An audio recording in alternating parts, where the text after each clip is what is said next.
Assalamu'alaikum, Dr. Zakir Naik. My name is Adnan Jahangir. I'm a medical student and I'm an atheist, but this lecture has convinced me otherwise that Assalamu'alaikum is one of the best greetings. My question is, how... You're an atheist Yes. or a Muslim? No, I'm a Muslim. I'm an atheist, ex-Muslim. You were a Muslim, now you're an atheist. Okay, brother, go ahead. All right. My question is of two parts. First one, what is the stance of Islam on evolution? And two, what is the stance of Islam on apostates? The first one, it's how does Islam deal with evolution when, as I'm a medical student, my professors, when they show me the skulls of how humans have evolved throughout millions of years, from Homo habilis to Homo erectus to us Homo sapiens, and when they show proof of how evolution has taken place over the years, how do you disprove that when it is fact? It is not theory or it is not a hypothesis anymore. It is fact. How do you disprove that, if you could answer it? Brother Jahangir has asked a question that what is the Islamic view on theory of evolution? And brother, if I reply to you, then will you come back to the fold of Islam? If it's a convincing enough answer. If I give a convincing reply, will you come back to the fold of Islam? Inshallah. Inshallah. Good. Brother Jahangir has asked a question. He said you are a Muslim and now he's an atheist. And he asked, what is the view of the theory of evolution? For complete, you can refer to my talk on Quran and modern science, which covers in the question and answer session theory of evolution. As far as the question on theory of evolution is come, there is no book so far that I have read which talks about fact of evolution. Theory of evolution means the theory. And when we talk about theory of evolution, we start thinking of Charles Darwin.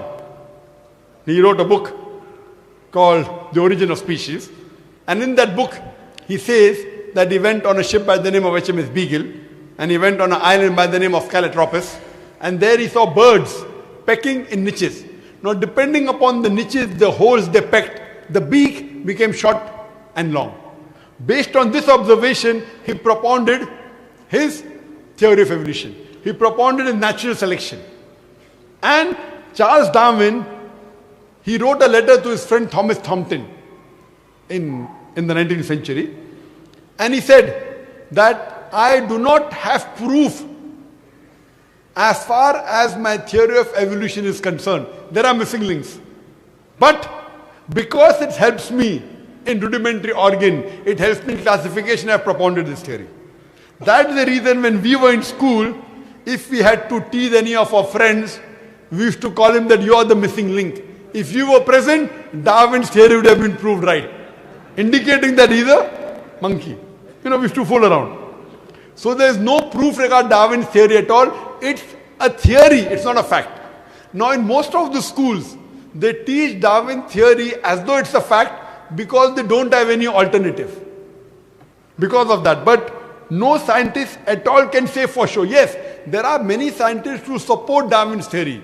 But as far as recent times are concerned, most of the scientists today they do not agree with Darwin's theory.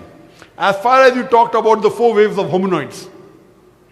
First was the Iceman, then was the Neanderthal man, then was the Cro-Magnon. All these that you find, there is no link between them.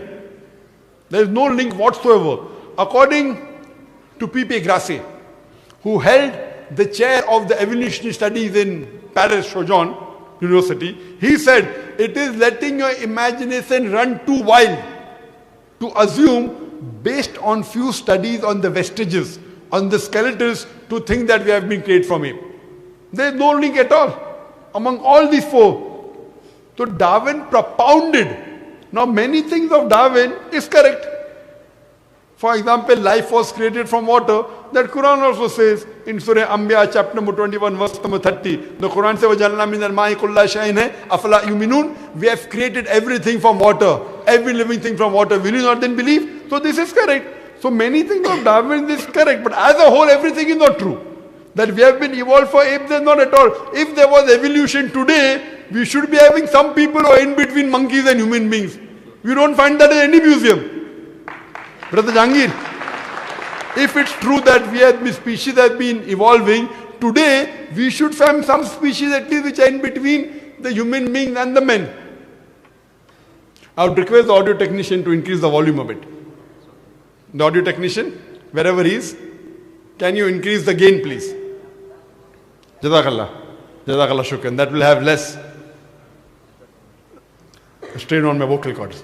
So all these today, even according to molecular biology, according to the specialist of molecular biology, they say it is absurd to think that our DNA of the human beings have been evolved from ape. It's not possible at all. There are many books written against Darwin's theory. Now just because today, because there is no substantial fact, that's the reason in school yet you teach about Darwin's theory. But if you read the latest researches, most of the scholars today do not believe in Darwin's theory as a whole to be correct. No scientist today yet believes. Very few, there may be few. But the majority, they disagree that we have been created from apes. And that's what the Quran says, that we believe in the theory of creation, not in the theory of evolution. The theory of creation, not the theory of evolution. Or rather, I should say the fact of creation. Hope that answers the question, brother. No. So where was the question? What did you not understand? What you say, it is true. It was true. 150 years ago, it was true. It's not Darwin's theory anymore.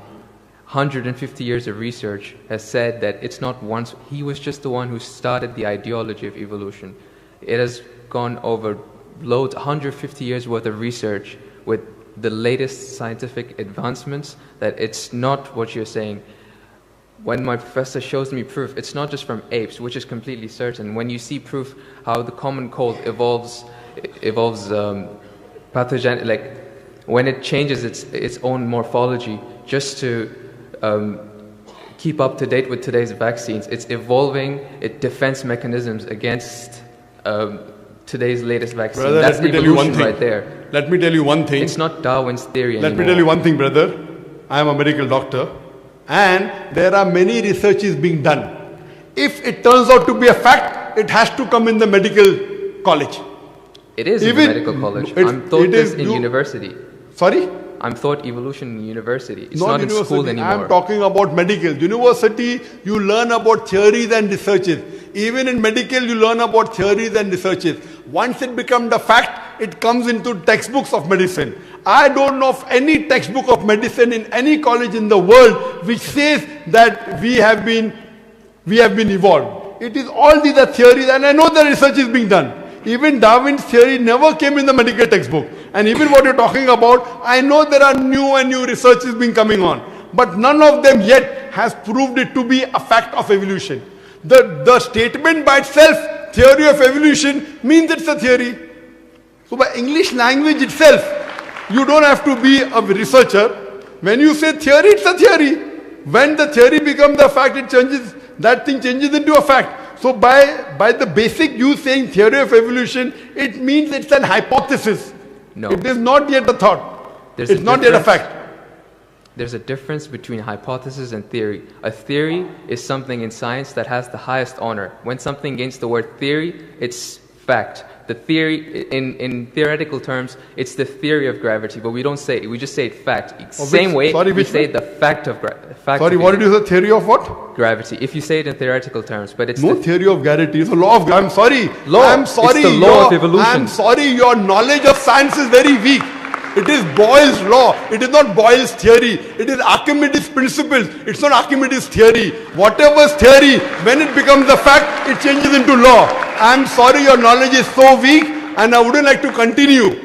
Your knowledge is so weak. My question, I'm not here to teach 2 + 2 = 4 in the audience.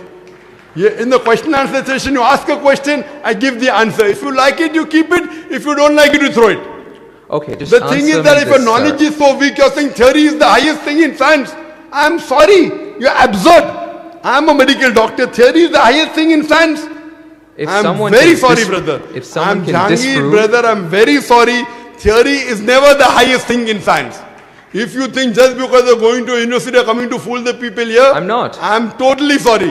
Theory, if it becomes a fact, and if the theory becomes a law, it may reach a high standard. But theory by itself, it's a theory, it's a hypothesis. Once it gets converted, it becomes a law, it becomes a fact. Newton's law, it becomes a fact, it becomes a law. I'm sorry to say that by itself, calling it a theory means it is not yet an established fact. The heart pumps blood. Is it a theory or is it a fact? It's a fact. No, the proof. Theory of heart pumping blood. Theory of heart pumping blood now. Now if I'm going to teach you English language here, I feel you are wasting the time of the people. Surely, if you can't understand simple English, that what's the difference between a theory, that theory is the highest thing in science, then I'm sorry, you'll have to go back and learn science. What about